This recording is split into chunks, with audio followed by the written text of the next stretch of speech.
یو سړی هغه ښځه ډېره ظالمه او بد کرداره،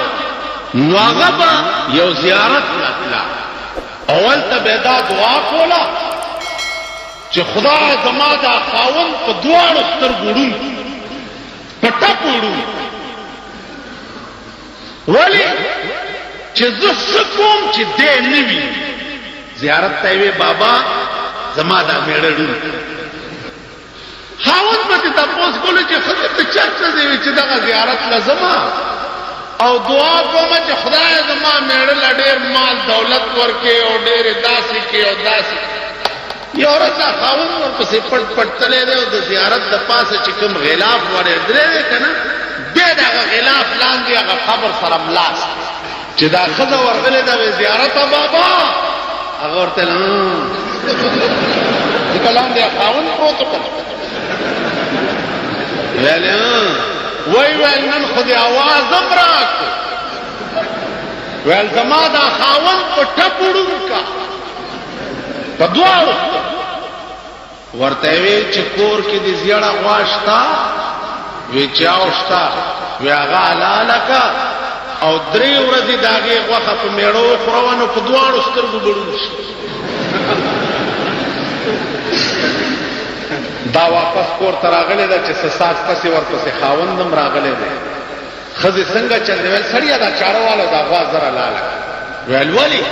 وی نن خو هغه زیارت را سره خبرې مو کړې. اوس ښځې ته داسې پته ده چې زیارت سره هم دی پروت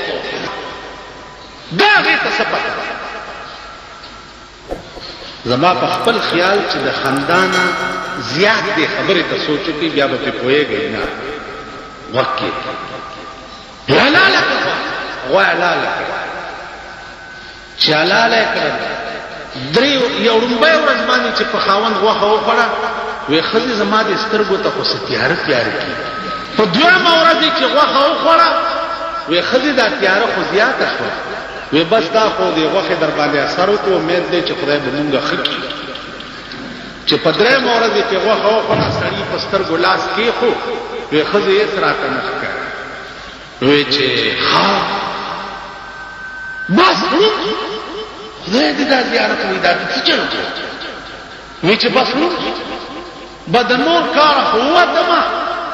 خو ښځې بس داسې به وکړمه چې د دروازه کې به ناست یم او چرګان مرګان به شړم. په دې کې څوک سړی راغلی دی کور ته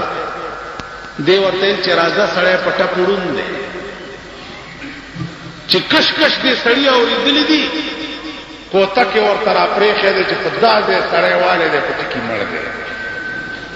ښځې ورته ویل دا دې څه وکړه بیړه دې غرکشه دا خو دی کولنګي چرګ مړ چرګانې ډېرو په کور چې څه ساعت تېر شوی دی دویم سړی راغلی بیا دې سړي په کوتک والی وی دا دې څه وکړه ظالمه دا خو دی هغه انګرېزی چرګ مړ مړه ها چې په دې کې څلور برابر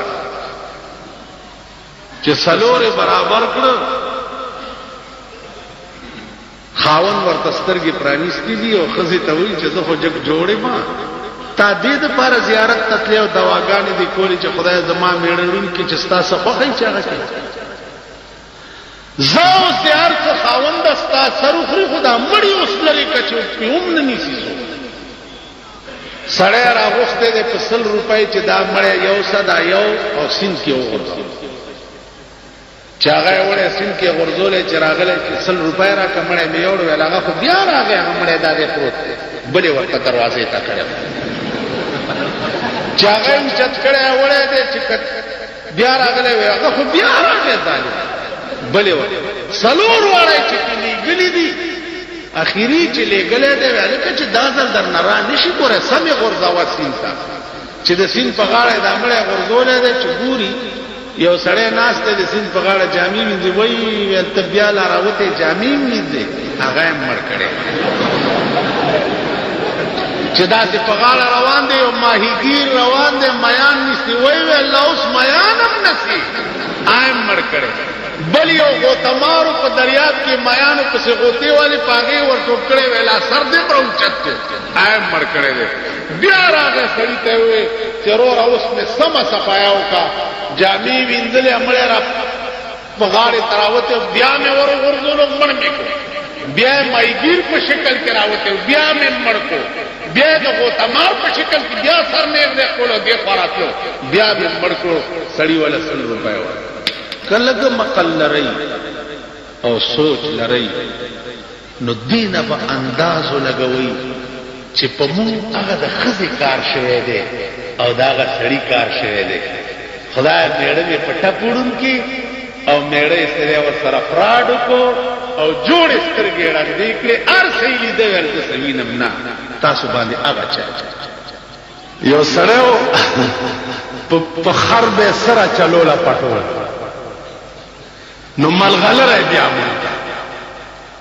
چې ملغلره بیا مونږ نو ولکه وینځلا ناته اولی ته ورځیدو لارو بویو دیوس سرسام شو او چې پاکه نه پلیتا خوا پاکه نه پلیتا خوا کزه خبر وې چې دا بوبران وړي ما باډو وینځلې کور تراغه مور بچیا څه چل دے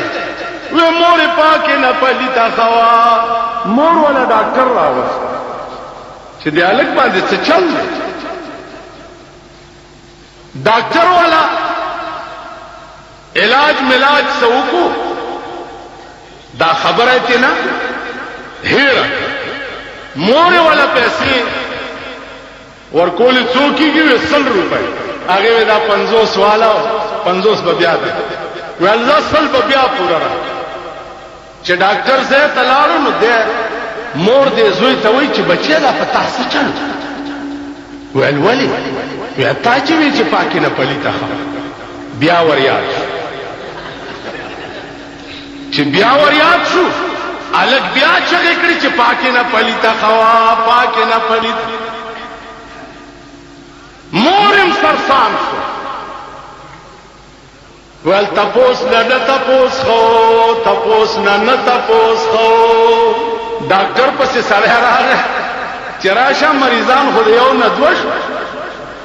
ډاکټر چراغه چې وی کتل چې دا خو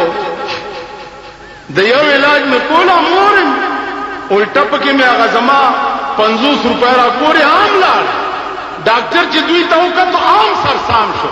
ول سلو نه 50 خې